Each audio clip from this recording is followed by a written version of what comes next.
Hello and welcome to our surgery. Normally our surgeries are done behaviour, then health, then transition, then tracking, but this is open surgery for the remainder of your time on the programme. So wherever you are in the programme, if you've got questions or challenges with your case studies, bring them here. It doesn't matter what the topic is. So this is really an open floor class. So there's no teaching per se, it's just your space to come if you've got questions, if you're hitting challenges with your work, if you're not sure how to proceed with something. This is where you can get feedback and guidance. And even if you don't have questions, it's always really powerful just listening to what other people are bumping up against so that you can hear my guidance for them, so that if you bump up against the same thing in the future, you know exactly what to do. So is anybody needing help, support, guidance with anything to do with their case studies right now? The floor is yours. Speak now or forever hold your peace. Are you both traveling along beautifully, easily? Yep, just open up the mic, Adele. Oh, Diana, you're open already. So fire away, Diana, and then we'll come to you, Adele. Yeah. No, not specifically with case studies. I've had mega internet issues this week, and I'm just on a mobile phone at the minute. So if I disappear off, that's why. Yeah. I saw you come in, hop out, and I remember you put a note in the chat at our last class that you had major internet issues. So I assumed it was the same thing. So is that impacting you for getting your case studies written up? Well, yeah, because I can't do anything on the computer at the minute. Yeah. I've got beat it open. It's nothing to do. Not my fault at all.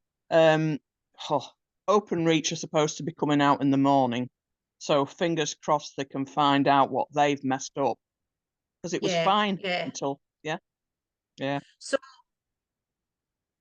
in the system, I've got two case studies for you, or I think I've got two case studies in for you. One that we were meant to do last time. We were meant to do a double for you last time, and I cocked up. So that one's there. But I think when I was in earlier today, I think I saw that you've got two in already. So let me just double check that. You've got I've got two which were interchangeable if you didn't think one was okay, and I also the first health study as well. I've got not the first health, the first transition study. I was away to say I've got three health here for you. So yeah, no, Alfred could be a health and well, it could be a transition and a health, but there was Silky as well. So there are three to be going at. Yes.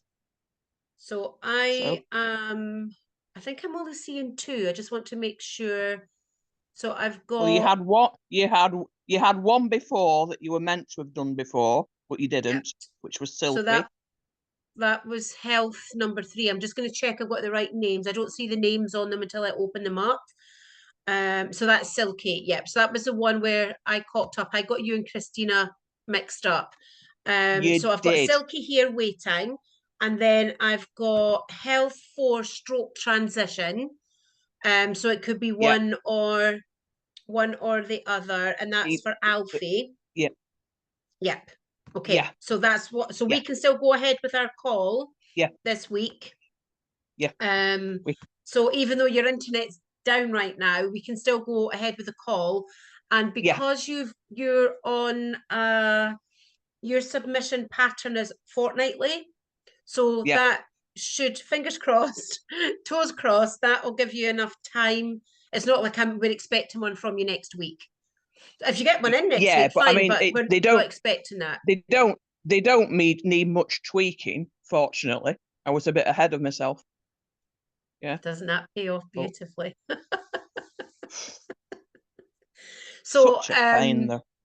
The main thing is it's not holding. I mean, I appreciate it's holding up your whole life probably right now, but in terms of this program, it's not holding. It is, because I can't access any of the programmed properly on this, but yeah. Right, of course. Yeah, I was thinking Yeah. purely about your submissions. So Yeah, we've yeah, got, no, it's not holding those up really. yeah, No, yeah. no, it's just the So the from rest of it my, because I'd have gone and yeah, yeah. so From just your very perspective, it's selfishly from my fine. perspective, like It's it's not holding fine. up anything at my end, but I appreciate for you because you'll not be able to access the materials or anything that Can't. easily. No, that's the most frustrating. I've not been able to access them for a week now. Yeah. So you can get them on your phone because I had to go in on my phone. I don't like using my phone for I anything other know, than but phoning. it with having cataracts as well, it kills me Right. trying to read them on the phone. Yeah, Yeah, yeah, it's yeah. yeah. But which fair So enough. Fair there's enough. handicapped and Yeah. handicapped. Yeah, No, totally understand. I was just thinking if it was because videos I've you wanted to refresh on, you could go in and just click the video and listen to that on your phone. But just just do what you need to do. I Make it as probably easy as haven't you can. I haven't got enough internet speed. I couldn't even access the internet over the weekend when Oh, everybody was bloody off. hell. Isn't it weird? Yeah, And we're all of an exactly. age. And Christina, if you're watching this on the replay, you're of an age as well, where we all remember a world before the internet. We And yet, do. how quickly our world falls apart when the internet doesn't work. Tell me. Tell me. Yeah. I had a fight with the gas board on behalf of my mother. You know, she's moved house. And Yeah. she stayed with the same company, and there was horrendous issues with the gas. She had no heat for 2 weeks, and she's an old lady, and she feels the cold now in a way that she didn't used to. So anyway, Yeah. they had this meter that was in the house, and I said, you know, she just wants to continue paying by direct debit like she did in our previous property, and they said, oh no, she needs to get a smart meter, blah blah blah. So long story Oh, short, they came out, and my mum doesn't want a smart meter. They came out and they no. said, oh, this area isn't ready for smart meters, so she'll need to continue to pay Good. in this meter. Yeah. And my mum, I mean, my Yeah. mum, God love her, she does not have two fingers that point in the same direction. Like her arthritis is so bad. No. And So there's it'll have no to be way, direct debit. Yeah. well, there's no way she could use that key. I struggled, and I've Yeah. never used the meter before, but I struggled. And I thought she's going to have to go back and forward to the shop to top it up. It's like, she's nearly Yeah. 80. Like, she No. should not have to do that. So I phoned up and No way. I said, so you're penalising an elderly, disabled woman because your company doesn't have a smart Yeah. meter ready. There was a time where we didn't have such a thing as smart meters. Like, get with the bloody program, please.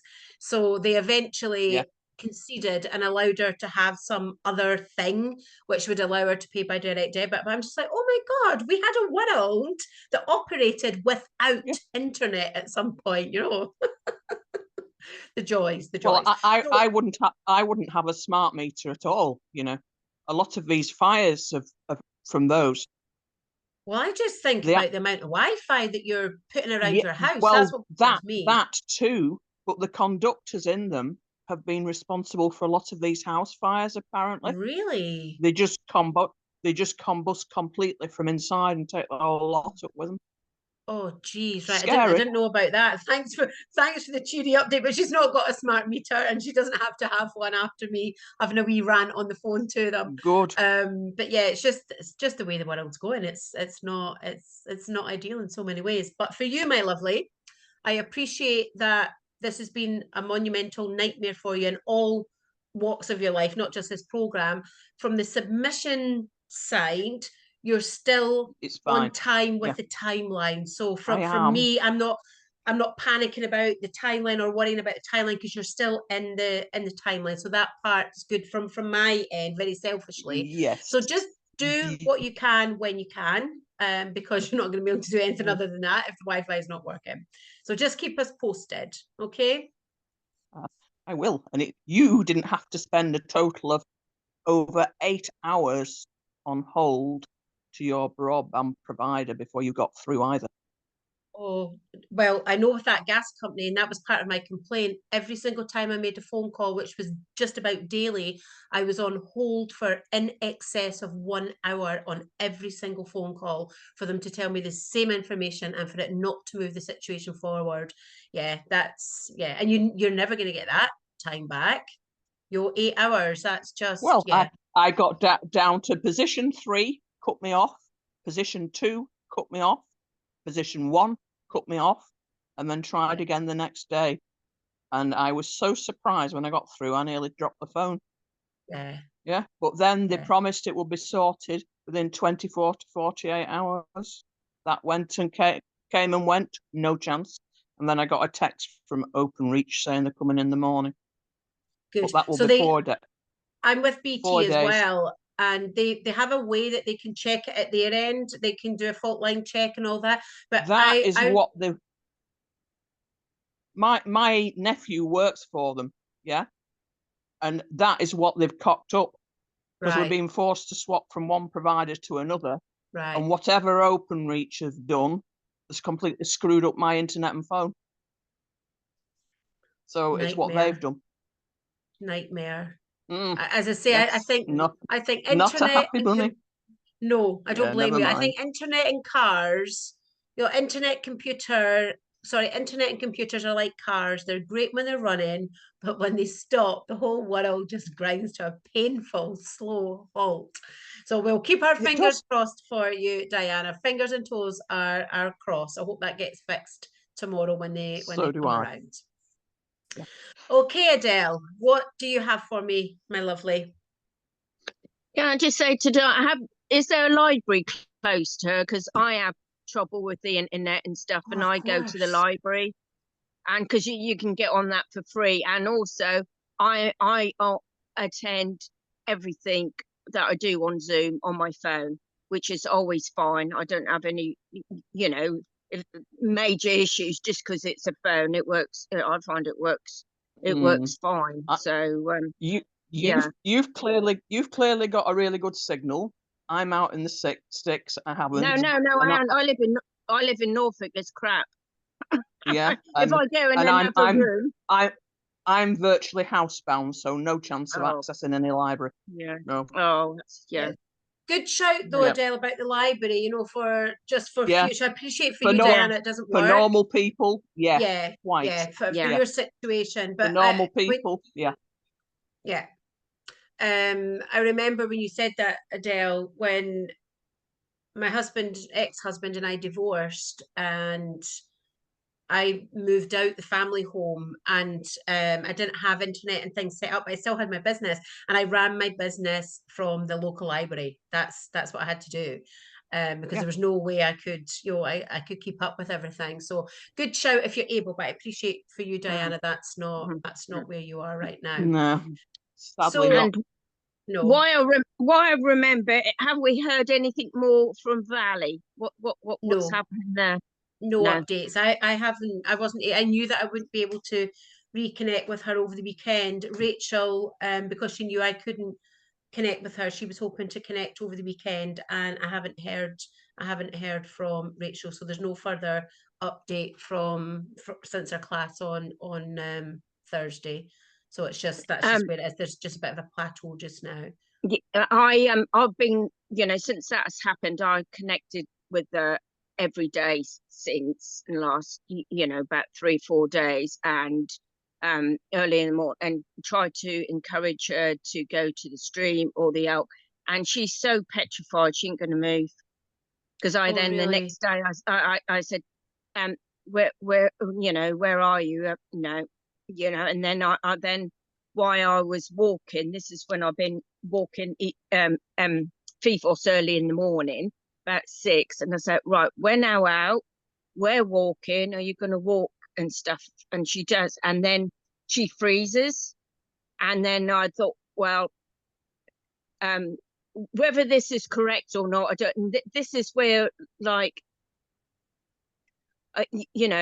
especially with the tracking, I think, like you said before, we're all told it's hard, so you just naturally got a barrier there, so you don't sort of believe what you come anyway. it's definitely near one of the quarries. I don't know if they can go up near them and just start calling her or anything, because she's too scared to move out, you know, So to go. something really important to be aware of, and this is for everyone. I love your suggestion for her to walk with you. I really like that. It's like, well, we're out walking, me and my dog are out walking, why don't you join us and we can walk together? What you want to be aware of, or certainly in this case, what you need to be aware of, is the time zone difference. So you would be inviting her out for a walk as she's in the twilight time. Right. So that's going to be probably her most dangerous time to be out. Yeah. So that would definitely account for the fear that she is experiencing. Whereas if you were to perhaps invite her out maybe around lunchtime, that's going to be early morning. Yeah. Kind of 6 o'clock in the morning time for her, which might be less threatening than coming out 11 o'clock at night, midnight, where predators are hunting. Yeah. So just to bear that in mind. And I'm sure I spoke to somebody, it might be in the whole class last week, but you're right, people do talk about, tracking is much more difficult. And I've certainly been very mindful, deliberate and intentional with my own language around that. And I no longer say, tracking is hard, because tracking is just animal communication. That's all it is. It's animal communication. What makes it difficult, or can make it difficult, is the level of focus and concentration that's needed by the practitioner to make sure that they're connected, deal with their own fears and blocks that are in the way, the pressure that can be there, often is there in a tracking case, and that brings with it additional challenges for us as practitioners. And some practitioners just don't want to deal with that, so they don't do tracking work. But the actual work is just animal communication. I mean, it's just animal communication. And in some ways, tracking can actually be a lot easier because you're only focused on one thing. Where are you? What can you see? Well, help me find where you are. Whereas you think about a health case, you've got body scanning to do. Are they ready for transition? You've got you're doing a behavior. You've got the red flags to be looking out for, reality checks, behavior contracts, tracking work. You've got one job. Where are you? Let me see what you can see from where you are right now. So I really do absolutely appreciate, because I feel it too, the pressure when an animal's missing, to find them, to be of help and service to the animal and to their guardian. That definitely brings with it its own layer of pressure, for sure. I feel that as well. But I really do invite you all to let go that old belief that tracking is hard. It's just animal communication. If you can communicate with a dog, a cat, a parrot that's not happy with this, that, or whatever, or do a body scan on a horse or a tortoise, you can communicate with an animal that's lost. So I really do invite you to where she was. Let the old belief go and bring in a more positive affirmation. Tracking work is just animal communication with a very specific focus. That's all it is. That's all it is. Sorry, Diana, did you speak there? I think we spoke at the same time. I did. I said, is there any scrub land around where she is? Scrubland. So where they are, she's in about 500 acres of woodland. So when I looked on the satellite map, I could see the trees all laid out in line. So there are spaces between, and then she's also right on the, so where they are, that woodland, that timber, and it's logged timber. So there's quarries there. There's 3 quarries, and there's logging going on right now, because both Rachel and I could hear and see logged tree, like felled trees. So there's active logging on in that area just now. But that area is right on the edge of a national park. So it's a massive area. Yes, I get that. And I know what Multiple I saw, landscapes. but it was like a scrubland that she'd headed into, and then there was a road going off at about 30 degrees to the vertical, where she doubled back on herself, and a ravine down there. So when But you without say a map, scrubland, no chance. Yeah. when you say scrubland, Diana, There's what does that mean for you? It means that it was possibly like sandy stuff with tufts of grass, but there was not. It wasn't heavily full of vegetation. Right. Okay. So again, this is really helpful because so in fact, you and Diana, you and I had that conversation last week about a word, trundle.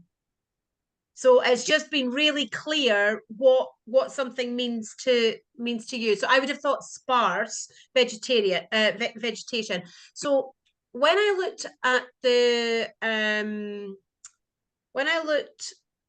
the Google Maps, there is what I would call sandy, dry, and both Rachel and I thought that we both felt the earth very dry and dusty. Yes. So we yes. were feeling well, that was that what dry, I was seeing, dusty and there was earth.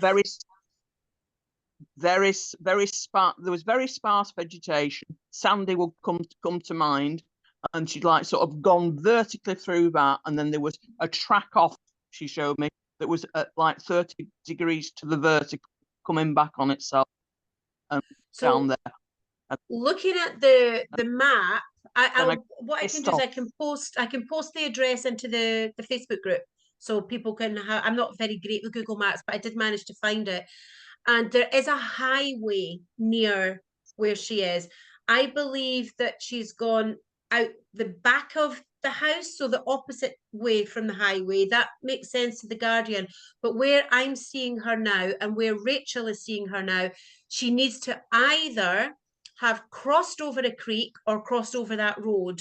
She can't be where we are now seeing her if she hasn't come up against the road or the creek. So that also makes sense as well. Okay. This is where when I did the first, I think I connected with her first, and then Rachel connected in with her the day after, and we had very similar findings. So for each of us, it was really clear. She's gone here, she's gone there, she's gone into some trees, and that's where she is. And then when we feed back to the garden, you got that she was stuck down a ravine. Right. So it's interesting. Again, ravine. Just being careful on language. I'm not saying I'm not saying there is or there isn't a ravine That's there. It's what came in. It's not a word I'd use. Where she is, their property is in a valley. The dog's called Valley, but the property is also in a valley. So Rachel and I were also feeling that she's needed to climb. Some students got that last week as well, and she's had to climb, and both Rachel and I felt that she had got stuck, and we couldn't work out, because I didn't think it was a cliff and Rachel didn't think it was a cliff, and we had all these words of where it's got rock. There's a lot of rock about, lots of rocky sides about. There's a lot of rock. So that's what we were both seeing. We were seeing this rock, and I said to the Guardian, Kathy, I said, is there a rock where you are? Because both Rachel and I are seeing rock, but we don't feel like it's the edge of a cliff, and we're not feeling like it's a cave. We can't quite work out what this rock is. And that's when she came back and said there's 3 quarries where they are, or where she could access these 3 quarries. Would fit. Yeah. So it's really tricky, that because would fit, but I just got the word ravine. No, that's and you get sand with quarries. Sorry? You get sand with quarries. Yes, of course. So a lot of dry, sandy feel as well. Sand. Yeah. Because they quite often, because they have to dig down. So you've got water and you've got the sand, haven't you? Because they have to Yeah. dig to get the quarry. So yeah. Yeah, good thinking. I hadn't thought about it from that perspective as well. So you've got Mm, sand from that angle, as well as that Yeah. dry, dusty Yeah. earth that's around anyway.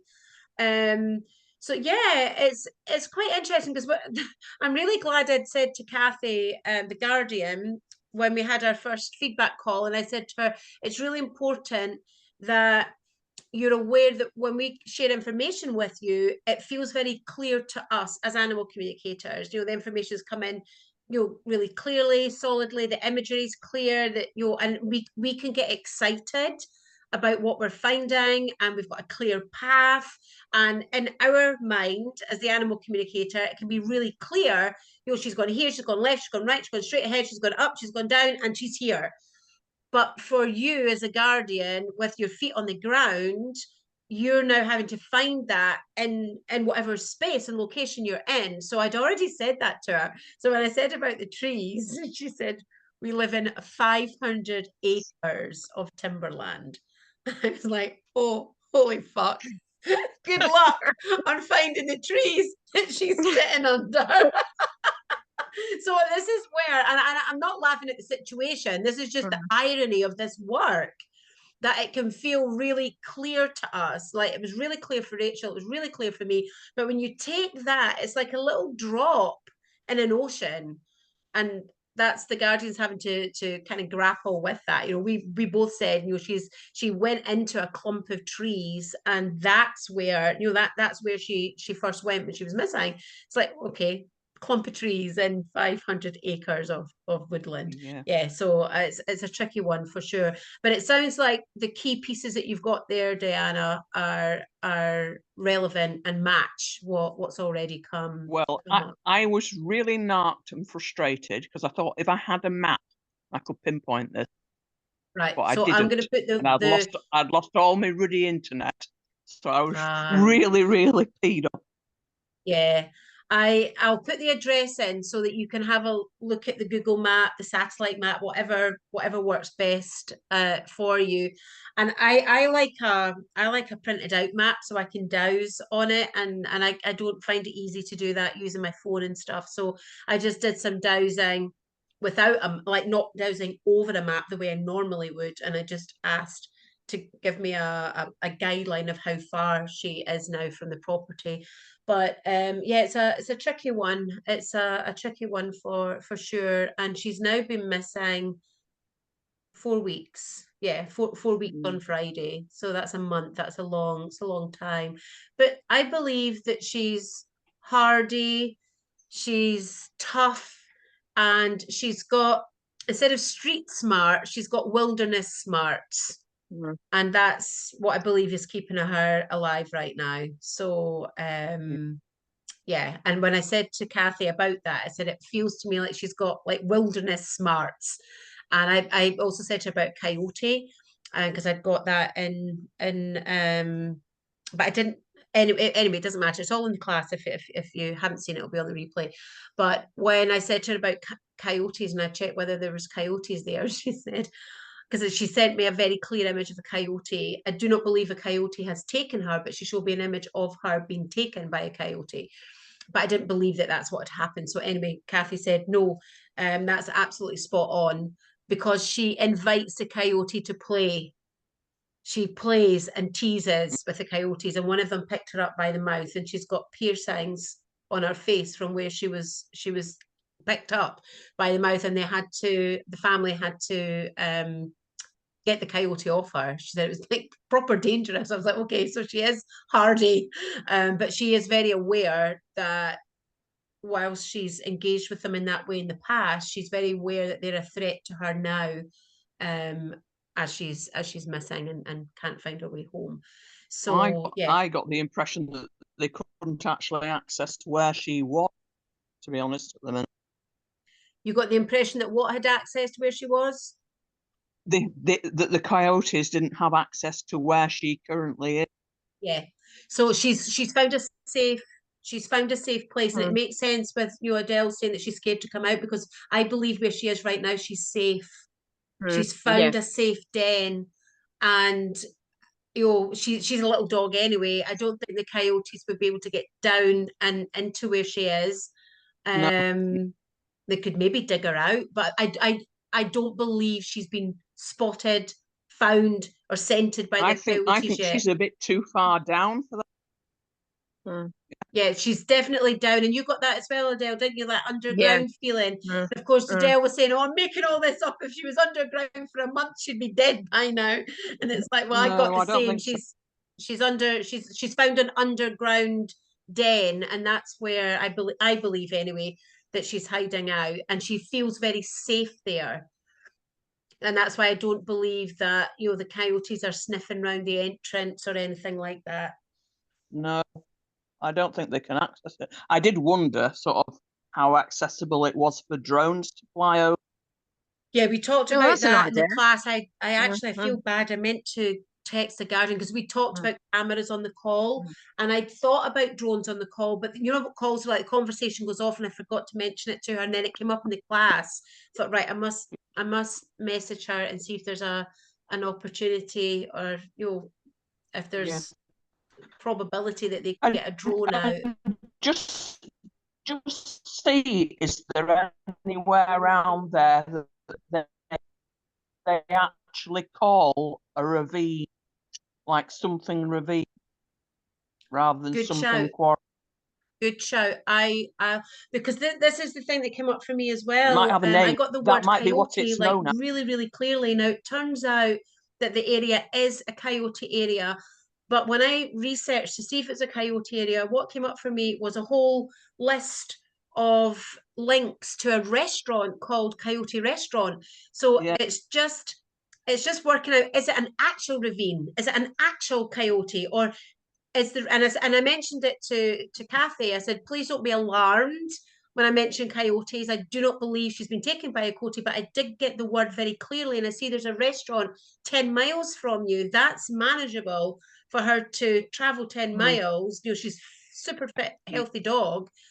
And she said, oh, I wonder if the people that own the restaurant live nearby and they might have seen her. So I'll go and contact the restaurant just to see if anybody's seen a dog. My other thing is, you know, you get sort of places called something valley, like we've got Ashworth Valley. Is there somewhere called something ravine around there? I'm Is what going I'd to, be if I got my phone here. Not my phone's next door, my other desk. I'm going to say to her about the drone, and I'll ask if there's anywhere ravine. And this Yeah. is where the thinking outside the box is really important, because it doesn't mean, and it might be that there's an actual ravine there, because I did see, because I'd wondered if she'd fallen down somewhere. But when I kept checking back in, it was like, no, I don't think she's fallen, but I definitely saw that steep side. So I think I would call that a ravine. So yeah, it's just thinking outside the box, and especially I know, but that was the words that came in, which is not what I would normally use. So I thought, like, right. Yeah. And this is where, if your client is saying, no, we don't have ravines here, no, there's no coyotes here, no, there's no whatever, this is where we really need to invite our clients to think outside the box. And, you know, does ravine mean anything else? Is it an area, as you suggested, Diana? You want to put that to your client. For me, it was like, okay, there's a coyote restaurant. Is there any connection? Could there be a connection? Because she had made her way there. And it was a client that came up with, well, even because I don't believe she is at a restaurant. I believe she's still in the wilderness. And it was a client that said, but maybe the owners of the restaurant live in one of the properties nearby here. So it's always looking at how, rather than just accepting your clients, no, no, no, we want to always be expanding their thinking. Could that mean anything else? You know, in a different context, would that be meaningful to you? Or is there an area called that? Or is there a person called that? You know, we really want to help them. So I'll definitely put those questions to her about the drone and about that was my ravine. contributions before I got very frustrated, thinking, Oh. I need a map. I need to be able to see That's what the I'm other seeing. thing I'll do. I'll put the address in off the top of my head. I'll put it in here just now, but I'll put it into the Facebook group. I think it's 190 Port Angeles in, is it Washington?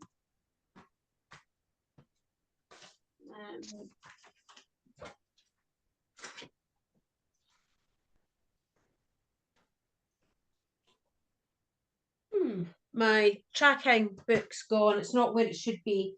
I think it's 190 Port Angeles. I'm sure it's Washington.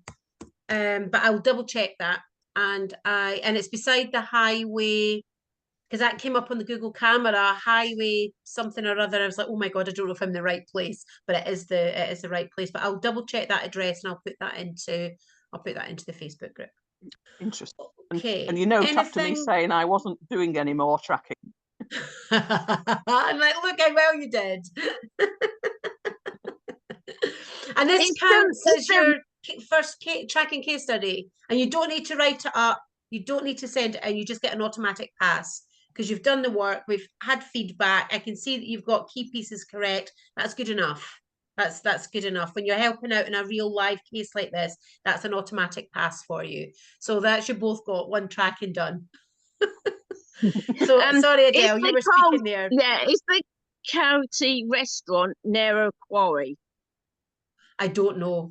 Because that may be something that you picked up. If she's near a quarry and the restaurant, because that's a signpost, like somewhere that people yes, easy to get to. Right. Well, not easy to get to, but you can then that's the area she means. Yeah.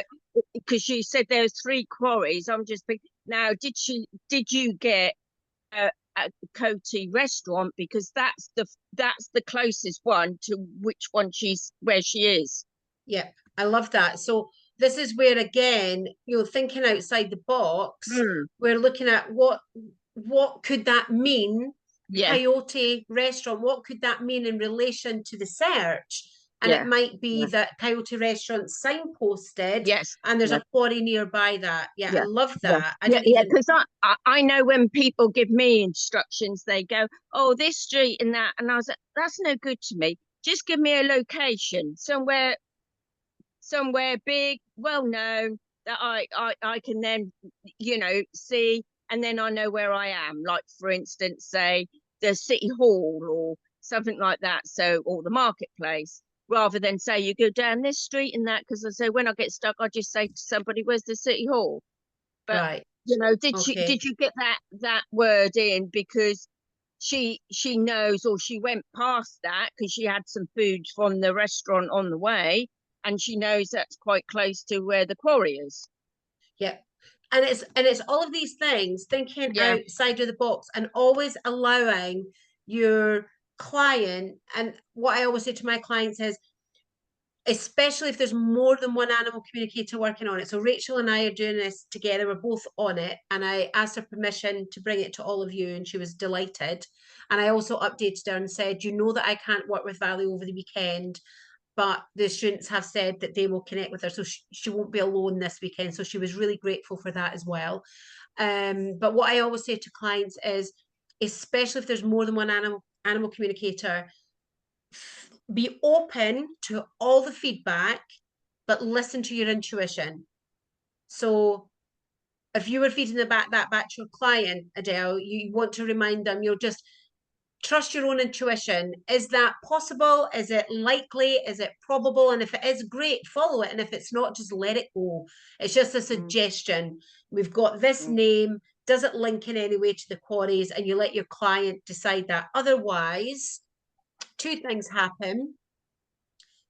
You're no longer working in a partnership. You want your client, the guardian, they have to work in partnership with you. This is not all on you to find the animal. So let them do the legwork that is right and appropriate for them to do, like checking that kind of stuff out. Otherwise, you are going to be tying yourself up in knots, checking stuff out, researching on Google, dowsing, asking the animal, when you want to keep your expertise where it belongs, which is the animal communication and trying to find them. Let the guardian check all of that out.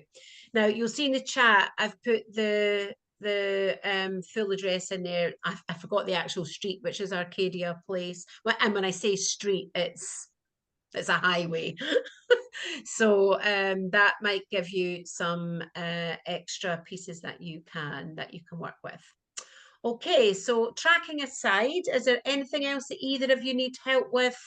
Adele, was your question about Valley, or is there anything about your own case studies that you need to check in? I've typing up the Transcend, the last one of that. That's going to be Caroline Shadow. So that will you have that for tomorrow. So one tracking I've done two.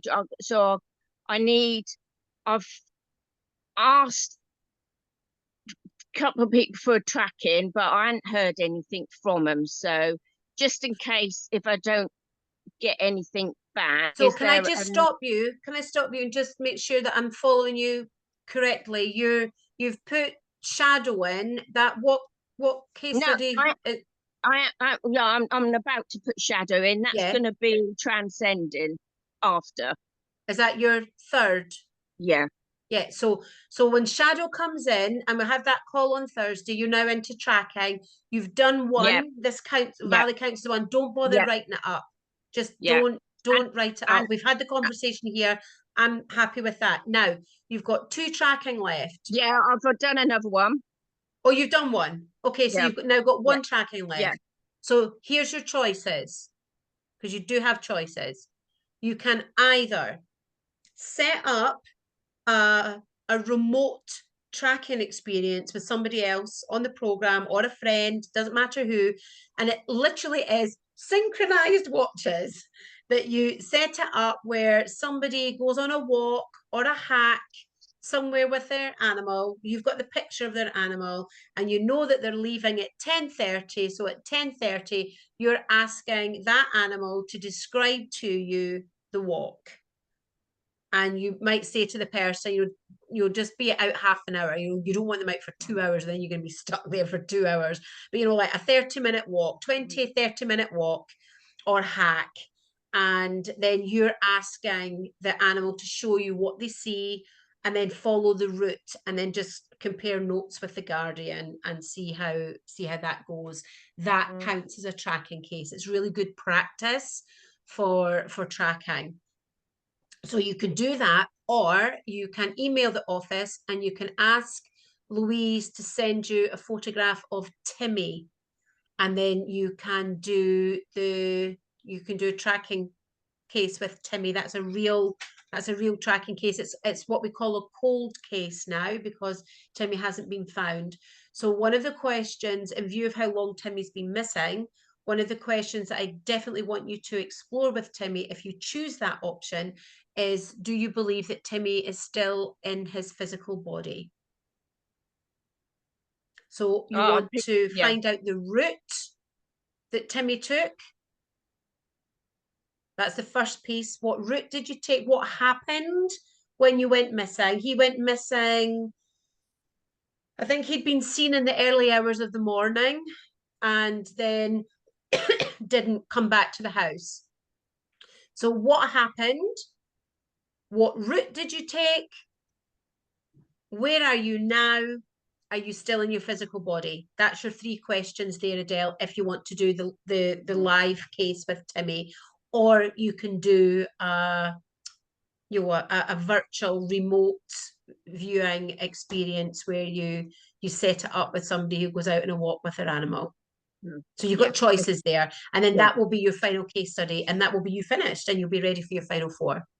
Yeah. Can I just ask as well, the French tracking I done, she has got another one, so that'll be 2, 3. Is that? That's fine. I'm probably, because she would like to know what has happened to this. Right, do that one then. Glad you got your 3. Yeah, that's okay. Well, I might ask for Timmy as well, because I just feel that probably with doing this, because I think our beliefs that in our beliefs, it's things that I think, you know, other animal communicators and various things have sort of said, you know, you know, that we're all got this belief that it's, you know, it's, I think because there's more responsibility, isn't it? Like you said, Yeah, you you feel know, it. could actually do with the practice, you know, because Yeah. I certainly, I felt like when we was doing it now, you know, what did come up, and then I thought, well, you know, that can't be right because your logical brain, you know, it'd be dead. And am I confusing this with another one? And then, so my brain then went, well, you must got picked up by somebody. And yeah, you know, and So having the confidence in that, on that. so I like that you're really challenging that Mm, belief that's out there. I mean, yeah, we've all said yeah, it. I've been a part of yeah, it too. I've just been yeah, very conscious over the last year or so to really watch my language yeah, around tracking, because in some ways it's actually easier. You've just got one job to do, yeah, but we feel the responsibility. But you might yeah, also feel that same level of responsibility if it's a health case, or is my animal ready to be put to sleep? The vet says yes, but I'm not sure what to do. You can still feel mm, that responsibility there, mm, because you feel in that moment, even though it's not actually true, you feel in the moment that you're responsible for whether this animal lives or dies. So mm, it's just about being very mindful of what is the truth and what is a perception or a belief around your mm, role and your responsibility. And it is never your role or responsibility to find the animal. It's your mm, role to communicate with the animal and share as much helpful information and geographical markers as you can in a tracking case. And it is never your responsibility to say whether an animal should be put to sleep or not, but it is your responsibility to hear that animal and share their thoughts and their feelings with the guardian, who then can make their own informed decision about what to do. So mm. it's And just remembering to shake off that it's like, oh my god, it's all on me. It's never yeah. all on you. It feels it, but it's never all on you. Mm, mm. And I liked it, like you said before, like things do change. Like with Smudge, you know that you know, he was a few months ago going quite downhill, and you know, he wanted to wait for his dad to come in because his dad's been away abroad for many months. And now with this um like Cat Avery, she sent me um gorgeous picture of him in the aviary. So it's just outside the door, and it's got netting like chicken wire Yeah, and stuff.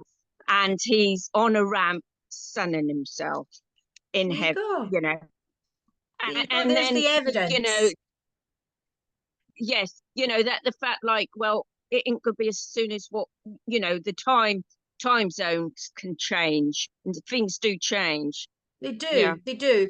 And I think, and just bringing this back to tracking as well, when Rachel and I were talking about it, because one of the things that I teach you in the tracking is you really want to encourage the animal where possible to stay put, so that it's easier for us to find them, unless they're not safe. And if they don't feel safe, they're going to move anyway. But I always encourage you to encourage the animal to stay put, because Yeah. if they're telling us where they were yesterday and then they've moved on, then that's why I teach you to do it in that way. However, in tracking, if the animal is on the move and keeps moving, and every day you're connecting in and there's somewhere different, or you know that they've moved, or they've told you that they've moved, that can be quite frustrating, because we're not really working in real time.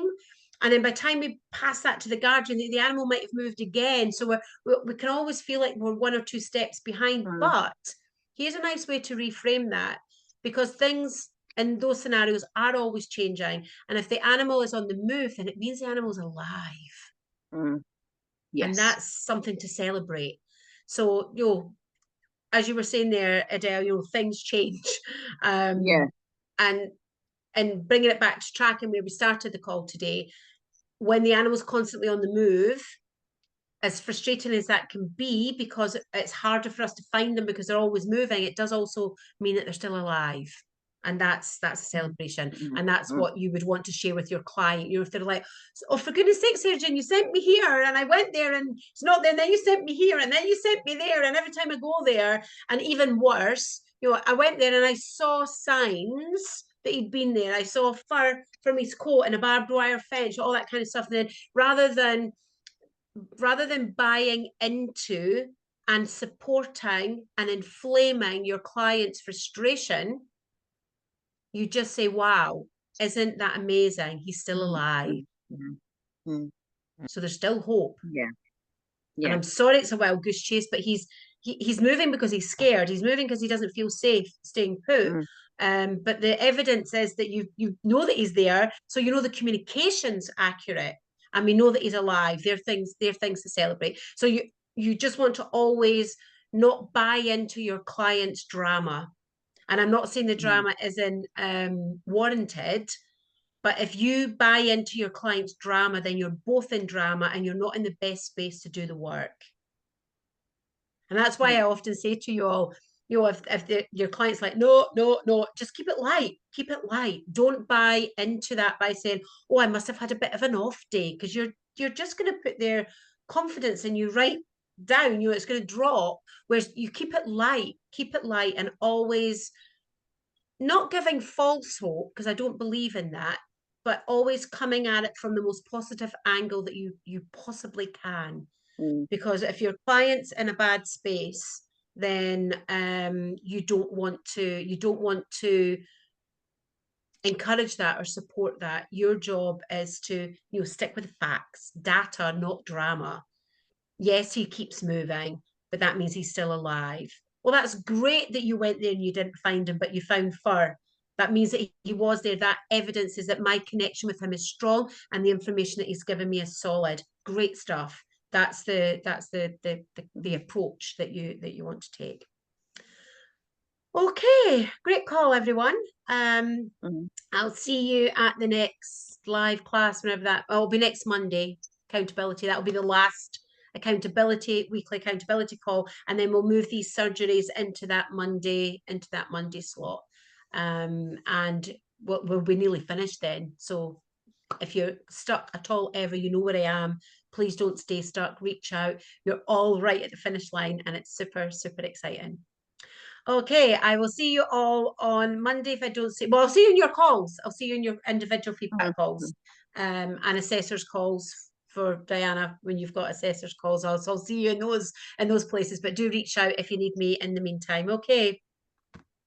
Take care, everyone. Bye. Bye. Bye.